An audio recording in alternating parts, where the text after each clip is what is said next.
It's so easy to make dinner more exciting. Uncle Ben's Express Egg Fried Rice does it in just 2 minutes. Uncle Ben's, perfect every time.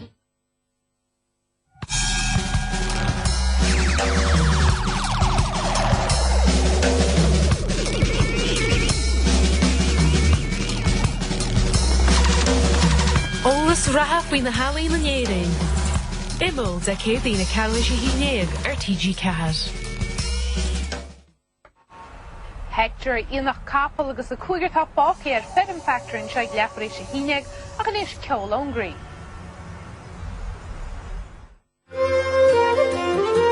Is Misha Kirano Galavain, is Aurani agus Kyotorme. Saklarsha, the mere whole oldish in the Evan Gorta Wood and Sohanering. Ramachan Kainti le Kyotori, le Starha, agus the Hauran ha Elle, Fiachan Kadid na Hauran to Yahagain, and Haurian Ern Zohel. Whilom in Erich hier hou, Oran de Bukit heen komen, de Jan Korsjes en Ray Ufasofsen.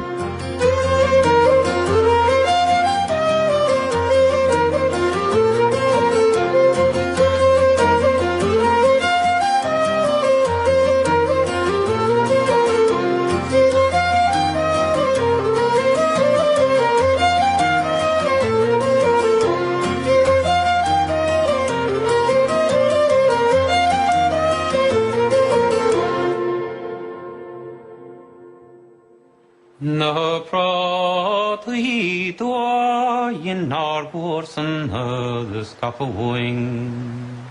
The hirens and boor house yats and on her farigi.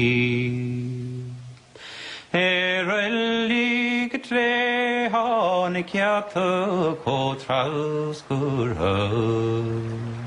Nes oislen of lahos gong out the bond.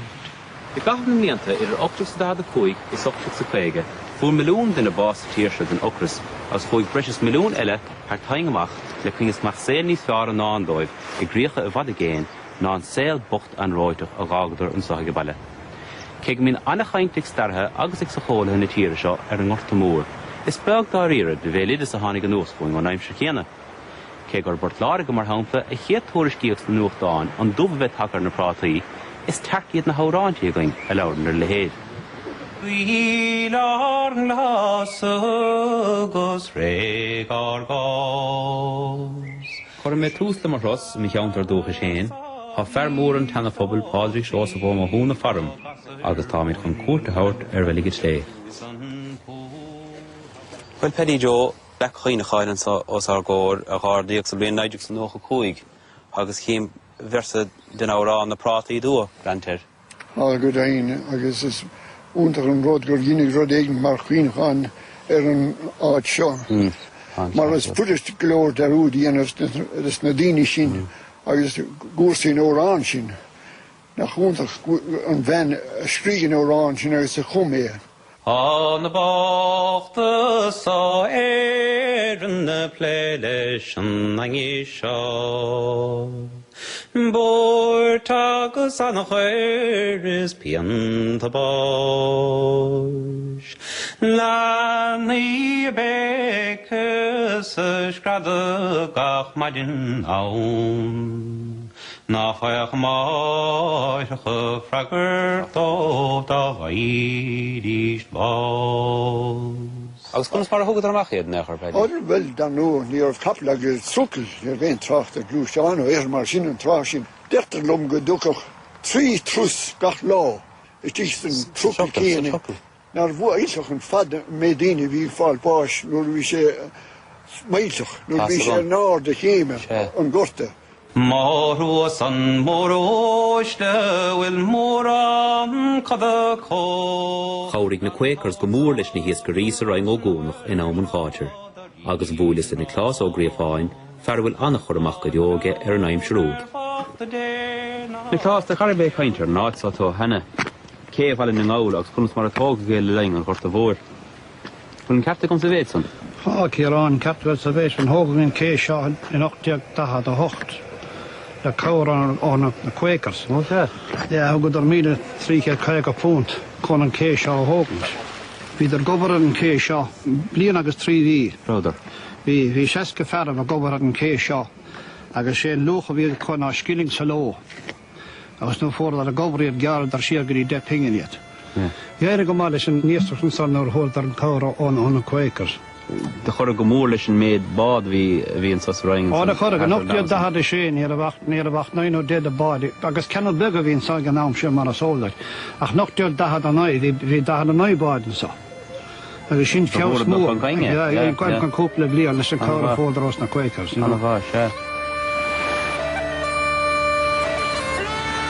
Is beag árán a going dáríre a lauríon godíirech ar an Gorta.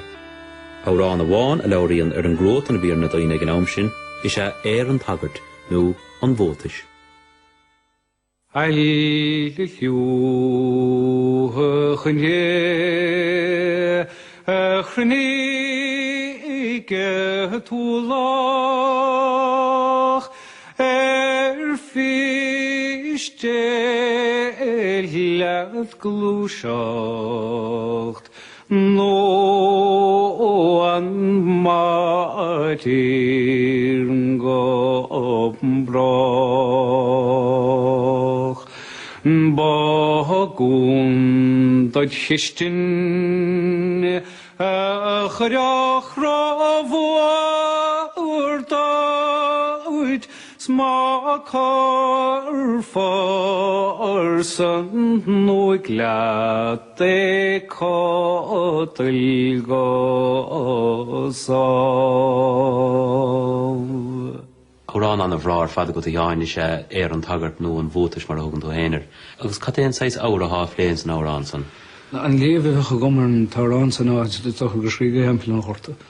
Nuair a bhí daoine fáil bháis is an opras agus a fónig go mór agus fiúin an tainemarán an háin arán a gin san an bhótais bhí bótais ín léir nó ar si an gnádaine. Rud ná raibh an gnádaine sin é se.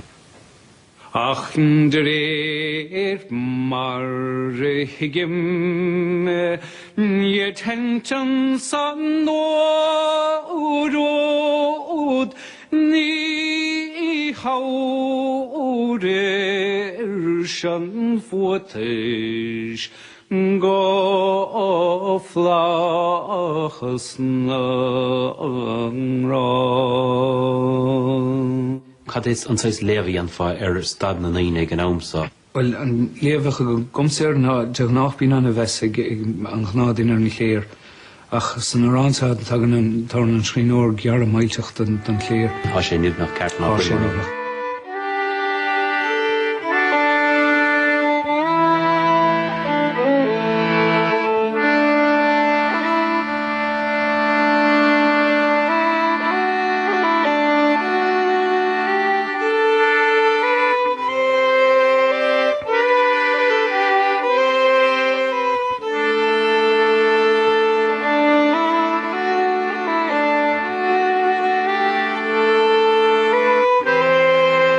Is músráid baile is cusagur fad le lein an Gorta, agus níl feiking neomh in anna chuid áiticha, ach na fórtacha mar lepa cuoinecháin a gin ar na daoine a bhar a chunta. Chú me go hir húsceart chaanta an chlár, mar a bhfuil Michael Shannon agus Matty Shannon. Bertar bhfuil anna chur amach acu ar chóirsaí stara ina gceantar féin. But Mihal, could you tell me where we are now at the moment? We're here in the remains of a deserted village. There was maybe 7 or 8 houses here one time, and at least 5 or 6 of them went away at the time of the famine. Times were tough here, like, you know, you can see with the houses, like how they were so small, and with the small windows that were in them. There was an English text at the time, and the text was on the sides of the windows. Oh, yeah. And that's where the saying daylight robbery came from, you know, when they had to make the small windows in the houses. A lot of the very old people didn't want to talk about the famine because a lot of their people had died with the hunger. And it was something that they wouldn't talk that much about. It was absolutely awful. Like, people were buried by night and everything out of houses. Like, they couldn't afford coffins. They were just bagged and buried and everything by night. Like, it was a treacherous time. Yeah. And the landlords, of course, had all the land taken over at the time. That's why people are living on the sides of the hills. They were evicted here in the early 1800s. And people were living in desperation at that time. Yeah. But of course, they say about these places as well, you can see here, barren, exposed area. They say, whereas you look back across Doolin there, you can see it's good land there. And they say that the English got the land and the Irish got the view. You know, that's what they say about this area land here. Oh, yeah, you're right. Come all ye sons of Paddy's land, and listen unto me, till I relate of the hardships great, a crossing o'er the sea. For the want of bread 10,000 fled so far across the foam, and left the land where they were born, called Erin's lovely home. Raig lom go corcuid na seolta, mar a bhfuil an tórání clúiteach Karen Casey a Frechlum. Tháinig ceol Karen go mór fé heanchar Frank Hart, fear a bhalig annachchuid árán a dhéanann corsíos ar an drochail. Karen, you were great friends entirely with Frank Hart, great singer and a mighty collector of songs, and collected a very substantial collection of songs about the famine. He did, and I remember him collecting all those songs and doing an extraordinary amount of research for them.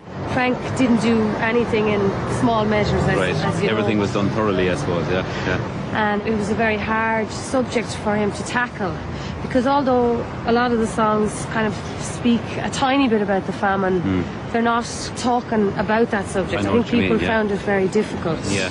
I've noticed that myself now, that there are not that many songs, we'd say, speaking directly of the famine, but you'll find a lot of songs of immigration, we'd say, from that time. Yeah, because they all went away and told of their suffering, but I don't think they could actually cope with the actual suffering. I don't think, we probably really haven't coped as a nation with it ourselves. By love his sisters they both took ill, their lives they were taken away. And oh, it grieves my heart full sore to cast them in the sea. Down in the deep below they do sleep, they nevermore will roam. In heaven I'll meet with my sister sweet, from Erin's lovely home.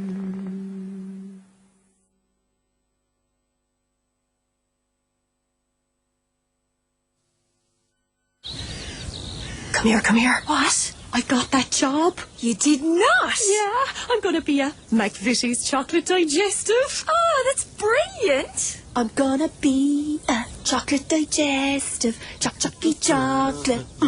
Yeah. La. What? You're just so seedy. So seedy.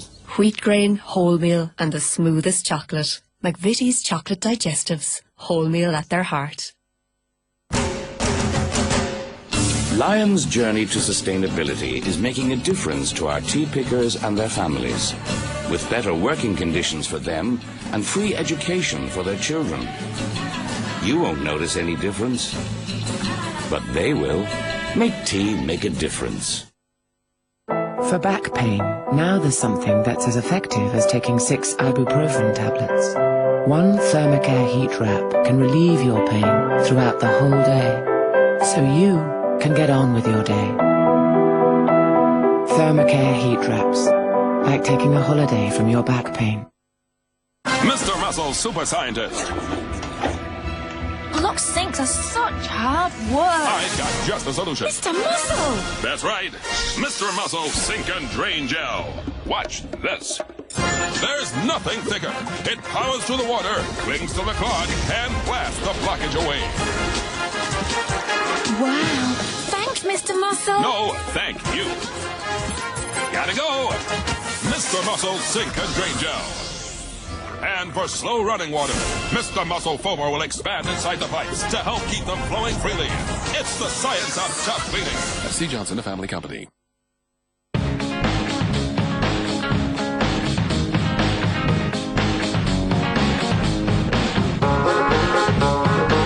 Clever, those Cheerios. Your family loves every last tasty little O. And you know they're getting the good stuff from 4 whole grains. Cheerios. Smiles all round.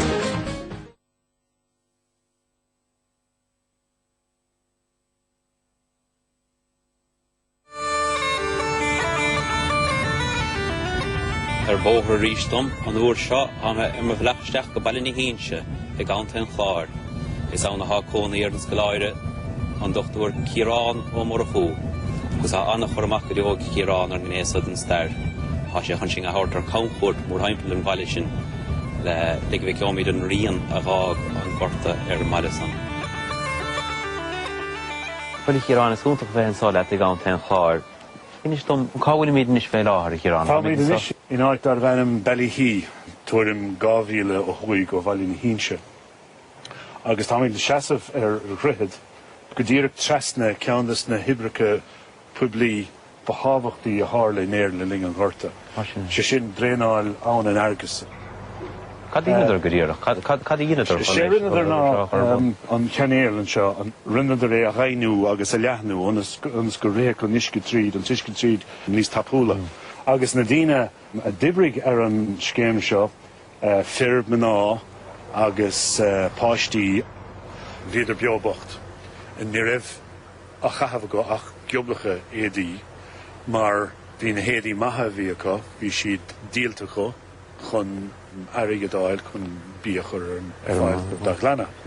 Bhí si go hanis ar fad, agus ní léon áras go bhúr daoine seo go bhúr siad bás, agus iad ag strachel leo ar na hibrica. Tuisc nach raibh an páimhí a áilecha nach raibh sé orgulóir chun an bí a cheannach. Oh, the praties grow so small over here, over here. The praties grow so small over here. The praties grow so small, and we dig them in the fall, and we ate them skins and all over here, over here. Tá na bochtáin cur an seo, agus tá na maitheic na mórúsle híos an seo, agus tá siad ar an láthair céanna, agus is baiste clum riamh é sin. The ships that sail away over here, over here. The ships that sail away over here. The ships that sail away with the harvest we have saved. Leave us nearer to the grave over here, over here. Leave us nearer to the grave over here. Níor stop rialtas na Breataine as portáil bí as an dír. Agus an sin ag deire an Gorta thosaigh na tíornaí talóna caithfh amach. As a go talta. As a go talta.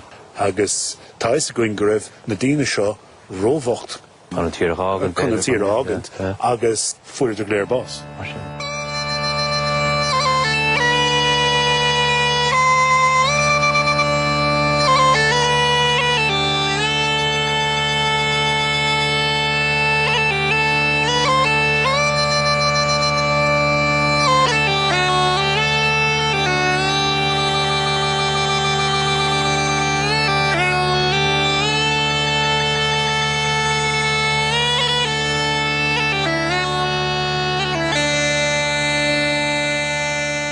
Hostan é machnamh ar an Gorta céad úr.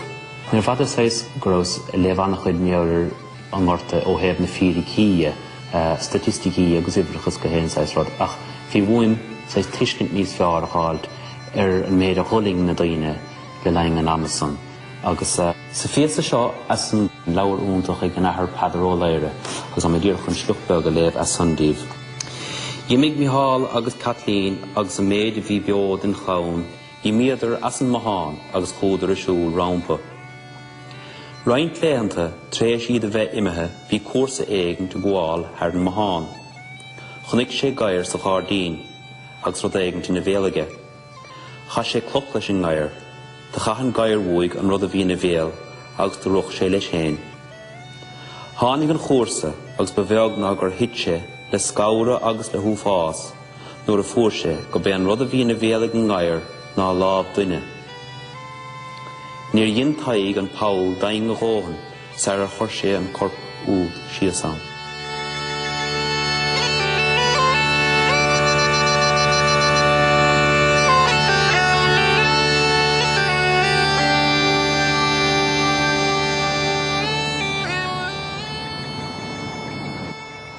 Tá tacan sogadín cuioineachá náisiúnta ar an Gorta mór an sotha ganta bhío. Hána me grín ása mar gur bhuadag mé ó go hanol gur fat le an Gorta bhór. Braimach an caintenis le file agus áránaí átúil sinné mi háló grádig I gceannig chuirsíos doing ar achtarháin a bhandas na daine sa le lein an trohéal.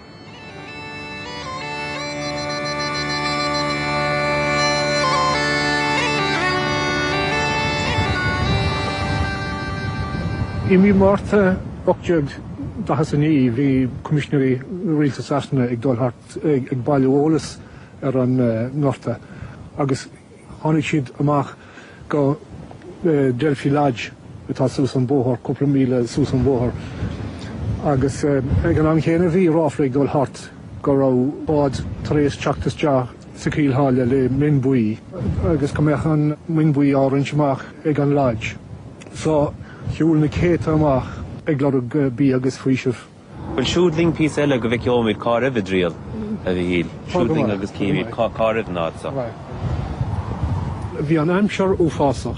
Ceachanna trom frisneachta agus báisteach ag titim. Gan múr an de chusantas doch agus na daine ó he bhéadaí nach riad is doch. Well, ach gibal agus ceaflóga orthú. Ní raibh siad gléasta mar is cearta don aimsear ar chorabí.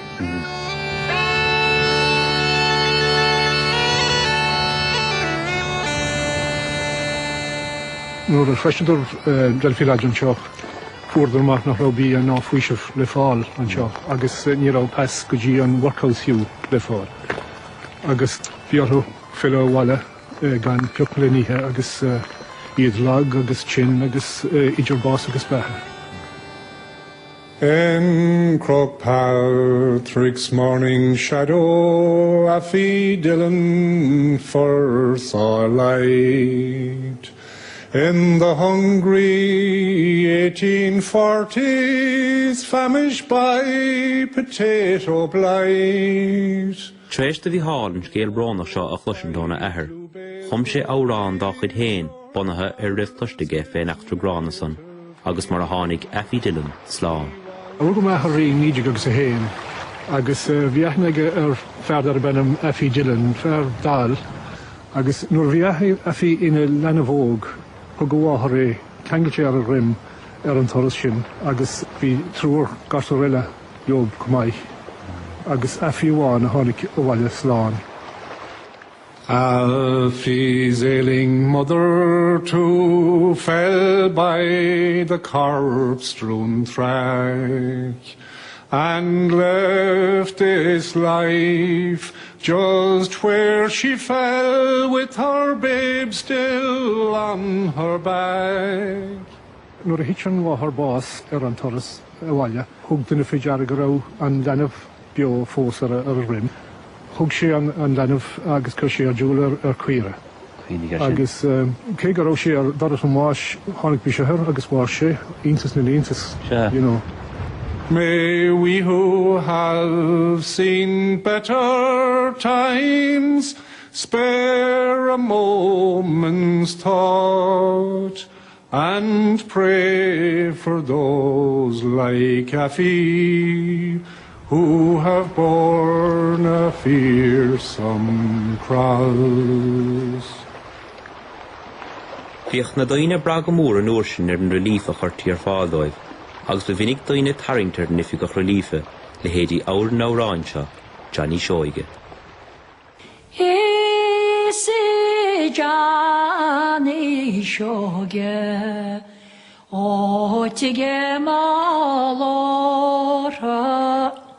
smeteach le dóchas faoi dhéin.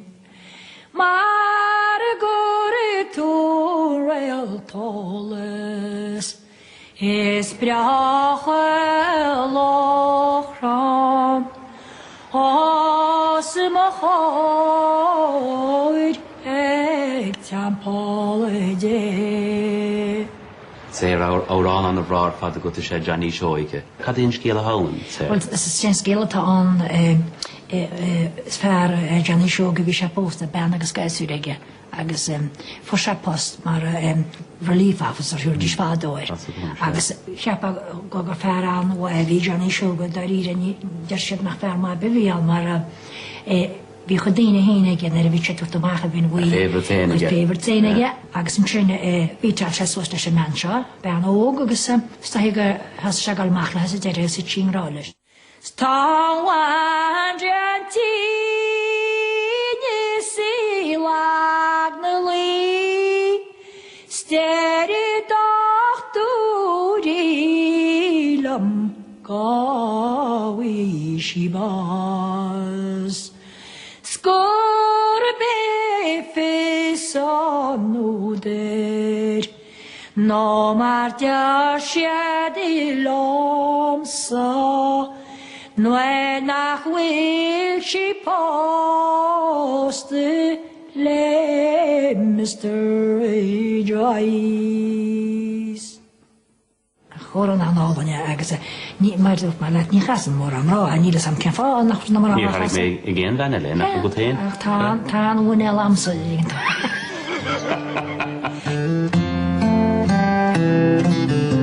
Is beag árán going ondrohéal a lauren sa chéad perseling nis béras persanta, agus bhí a gíar a cuide sin na hát machansa. As an trosthagam, ha árán dam chud héin comthagam. An súin sirí is anam den árán agus ha mé buach do chonacha, de chuihín agus de fedi as teann canáling a chur fáil.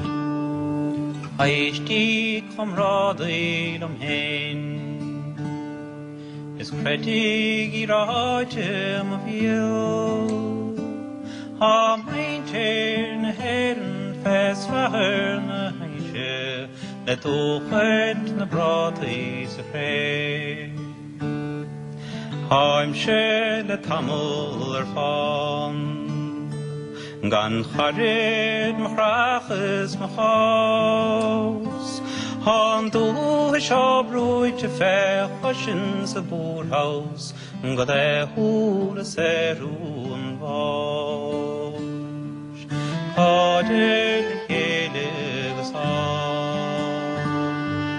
Cádir go ciún fé cháin Ní buag mús gáfar nach sé nach chuithe Son sirí baras na rá Marua ma chine lá Ha bron frat ferch in fá Ha dibert in andam her sader bordinge Kan kringe na fille grá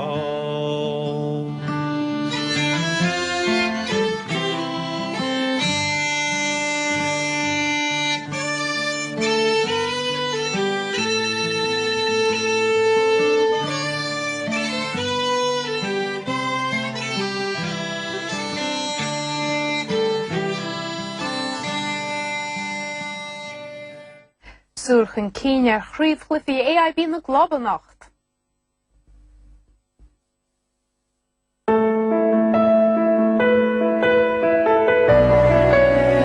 An unplanned pregnancy is not the end of the world.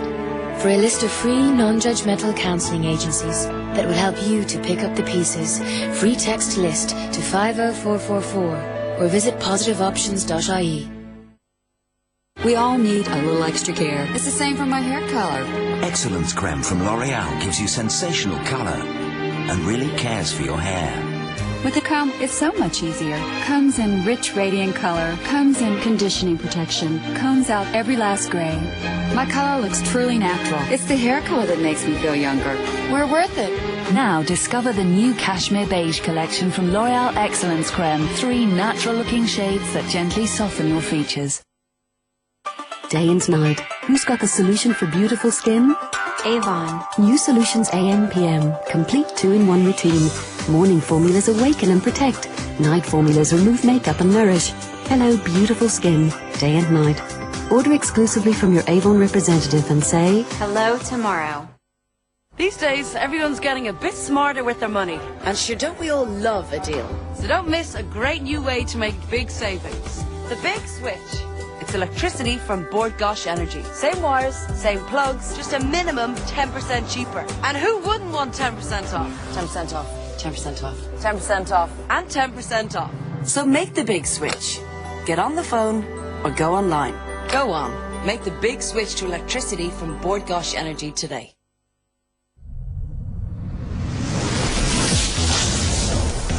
Intense. Chilled. Alive. Burn. Energy has a taste. Multigrain Cocoa Rocks. Some are soft, some are crunchy.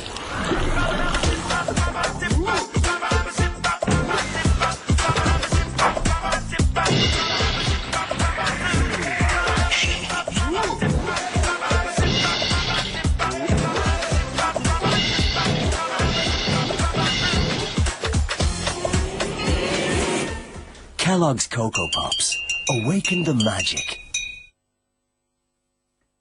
Míle fád trúbar fád seachan se nach go TG4 bhfuil teachtar Ballbeg Mico Dwyer Mickey Hart agus neart íon specialta eile I teachtar an GAA ag 125 bliain a nacht ag carhéisianlaí. Níos steirnaíonn sin James Stewart le feiceáil agus Western Bend of the River atá sé ag dechan na de. Ag dean na heiche tan cúigar tá fanta tuairt ai chun na gaiileh agus Hector Bhráin Intilob, Fed Factor ag leafarí sé híineag ach idir seoga sin se hagaí an show sport.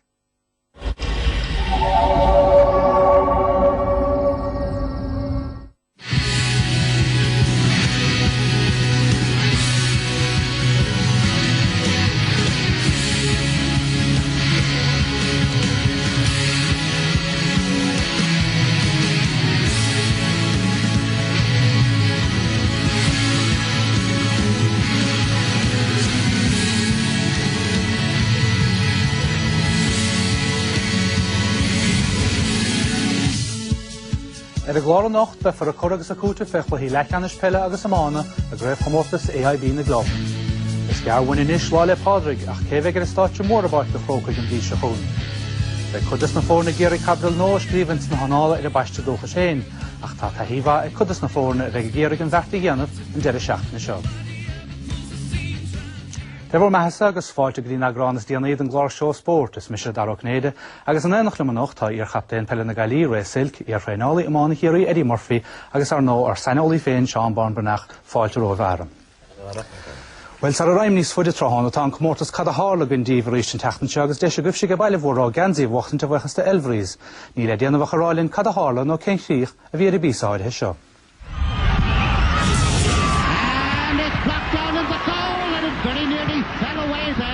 But was quickly grabbed and cleared out by Jimmy Deenahan. And a free to Roscommon for a push in the back there on Tom Donlan. 9-7. 2 points between them. 10 minutes for Roscommon to pull it down. Are they going to do it? Into the goal now. It goes the ball breaks loose. Go bhéh mar sin má hasagah se cad a hálaton há tír ágah bhar cúlín nó fóraíl agus ní le déanamh leáilisteach ar TG4 agus tá buirteir na seachna se caiite chumá fógrathe ar a suíomh agus má sin téex a saonsa le is féidir an focail sport chumá le ragra agus dainnim a chuir téex chuid 5 a 8 ceir. Nis fe mar a dúirta deach be méidir fiochan chun cín go dtí chluhí mór a clubban deire seachna seo ach tá cor eile is scéal na stailce Gorcaig